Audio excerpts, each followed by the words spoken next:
नमस्ते, मेरा नाम है लालिमा और आप देख रहे हैं ऑर्डिनरी। हैदराबाद में 26 साल की एक लड़की किसी काम से बाहर जाती है, लेकिन घर नहीं लौट पाती क्योंकि 4 आदमी मिलकर उसका रेप करके हत्या कर देते हैं। उसके शव को जला देते हैं। बवाल होता है तो पुलिस चारों आरोपियों को पकड़ लेती है। पुलिस से महिलाओं की सुरक्षा को लेकर सवाल किए जाते हैं। जवाब आता है कि महिलाओं को खुद को सतर्क रहना चाहिए। उनके लिए 14 एडवाइजरी यानी सुझाव की एक लिस्ट जारी कर दी जाती है। रेप लड़की का हुआ, हत्या लड़की की हुई, जलाया लड़की के शव को गया और सावधानी बरतने की सलाह भी लड़की को ही दी जा रही है। गजब की विडंबना है। खैर, अब ये भी जान लीजिए कि वो 14 सलाहें हैं क्या। हैदराबाद पुलिस कमिश्नर अंजनी कुमार ने औरतों और लड़कियों को सफ़र करने के दौरान सुरक्षित रखने के मकसद से कुछ हिदायतें दी। गैंगरेप की घटना 27 नवंबर को हुई थी। एडवाइजरी 1 दिसंबर को जारी की गई। इसके मुताबिक सफ़र के दौरान औरतों और लड़कियों को अपने परिवार या किसी दोस्त या फिर किसी करीबी रिश्तेदार को ये बताना चाहिए कि वो कहाँ जा रही हैं और कब तक वो वापस लौटेंगी। अगर मुमकिन हो तो हर आखिरी लोकेशन शेयर करें। किस वाहन के जरिए सफ़र किया जा रहा है ये भी बताएं। जैसे अगर टैक्सी से कहीं जा रही हो तो उसकी नंबर प्लेट की तस्वीर, ड्राइवर का कॉन्टैक्ट डिटेल। ऑटो ड्राइवर की सीट के पीछे ये जानकारी होती है। अगर टैक्सी है तो ड्राइवर का आईडी कार्ड उपलब्ध होता है। अगर किसी अनजान जगह जा रही हैं तो रास्ते की जानकारी अच्छी तरह से ले लें। कभी भी इंतज़ार करना हो तो भीड़ वाले इलाके में खड़े हों, सुनसान जगहों पर नहीं। कभी भी पुलिस पेट्रोल कार या फिर नीले रंग की पुलिस की बाइक को मदद के लिए सिग्नल देने से हिचकिचाए नहीं, वो आपकी ही सुरक्षा के लिए हैं। अगर आपको अपने आसपास कोई व्यक्ति नहीं दिख रहा हो तो पास की किसी दुकान पर या फिर किसी भी कमर्शियल यूनिट के पास जाकर खड़े हों ताकि आने जाने वाला ट्रैफिक आपको देख सके। जब भी ज़रूरत पड़े 100 नंबर डायल करें, हॉक-आई डाउनलोड करें और हमेशा लोकेशन सर्विस को चालू रखें। किसी भी संदिग्ध अवस्था में आसपास मौजूद लोगों से मदद मांगें। अगर आपके आसपास कोई भी मौजूद नहीं है तो हमेशा पुलिस को कॉल करें और ऐसा दिखाएं कि आप फ़ोन पर अपने किसी रिश्तेदार से बात कर रहे हैं। अपने आसपास की सारी जानकारी, कौन से वाहन खड़े हैं, आप कहाँ हो, ये सब बताएं, जिससे आप पर नज़र रखने वाले को डर लगेगा। कभी भी किसी का सामना करते वक्त आत्मविश्वास से बात करें। मदद की ज़रूरत लगे तो चिल्लाएं। अगर आपको लग रहा है कि आप हेल्पलेस स्थिति में हैं तो ज़ोर से चिल्लाएं और भीड़ वाले इलाके में दौड़ें। साथ मिलकर हम अपराधों को रोकने का काम करेंगे। बुरे लोगों के बारे में लोकल पुलिस से शिकायत करें। अगर आप किसी तस्वीर को वेरिफिकेशन के लिए भेजना चाहते हैं तो 9490616555 नंबर पर व्हाट्सएप करें।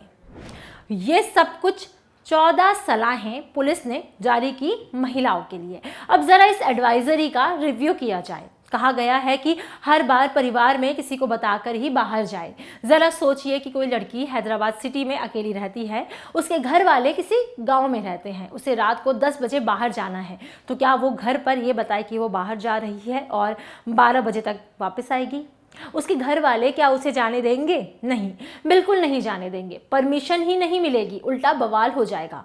दूसरी बात, क्या कभी किसी लड़के से ये कहा गया है कि जब भी कहीं बाहर जाए घर वालों को बता कर जाए? नहीं, कोई नहीं बोलता। तो क्या एक लड़की के ऊपर इतने सारे नियम केवल इसीलिए लागू कर दिए जाएं क्योंकि वो एक लड़की है? एडवाइजरी में ये भी कहा गया है कि हर लास्ट लोकेशन शेयर करें। तो आपको बता दें कि हमारे देश की कई सारी लड़कियां केवल इसी वजह से परेशान रहती हैं कि उनके पति उन पर भरोसा नहीं करते। वो कहीं जाती हैं तो 10 बारी कॉल करके पूछते हैं कि कहाँ हैं, कब आएगी। लड़कियां इतने साल से इस बात का तो विरोध कर रही हैं कि उन्हें हर बात की जानकारी क्यों देनी पड़े, और पुलिस की एडवाइजरी में इसी बात को थोप दिया गया है। यह भी कहा गया है कि टैक्सी का नंबर भी किसी को बता दें। अब कुछ दिन पीछे चलते हैं। नवंबर की शुरुआत में ही एक खबर आई थी कि 4 लोगों ने एक कैब को हाईजैक करके ड्राइवर को किडनैप कर लिया था और उसके बदले कैब की रिक्वेस्ट एक्सेप्ट कर रहे थे। एक आदमी ने दिल्ली रेलवे स्टेशन से एयरपोर्ट के लिए कैब बुक की। आरोपी में से एक आदमी ड्राइवर बनकर कैब लेकर रेलवे स्टेशन पहुंच गया, आदमी को बैठाया और फिर उससे पैसे लूट लिए। तो बताएं, क्या टैक्सी का नंबर भी शेयर करना भी किसी लड़की को सुरक्षित रखने का सटीक उपाय है? एडवाइजरी में ये भी कहा गया है कि 100 नंबर डायल किया करो। कितनी बार तो ये नंबर डायल करने पर लगता ही नहीं है, बिजी जाता है घंटों घंटों तक।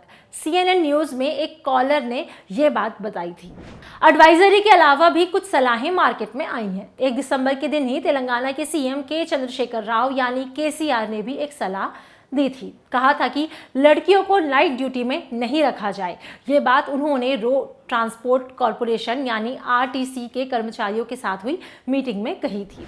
एक और सलाह दी गई थी। तेलंगाना के गृह मंत्री मोहम्मद महमूद अली ने हैदराबाद गैंगरेप का शिकार हुई लड़की के लिए कहा था कि उसे बहन की जगह पुलिस को कॉल करना चाहिए था। पूरा बयान, हमें इस घटना से दुख है।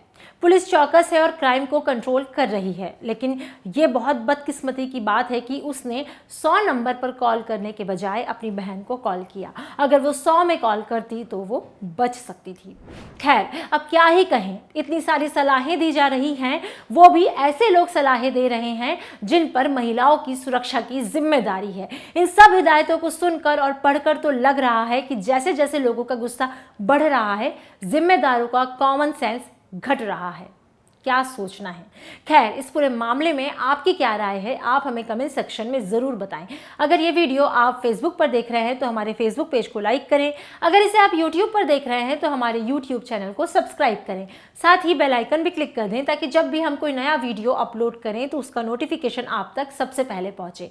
Thank you.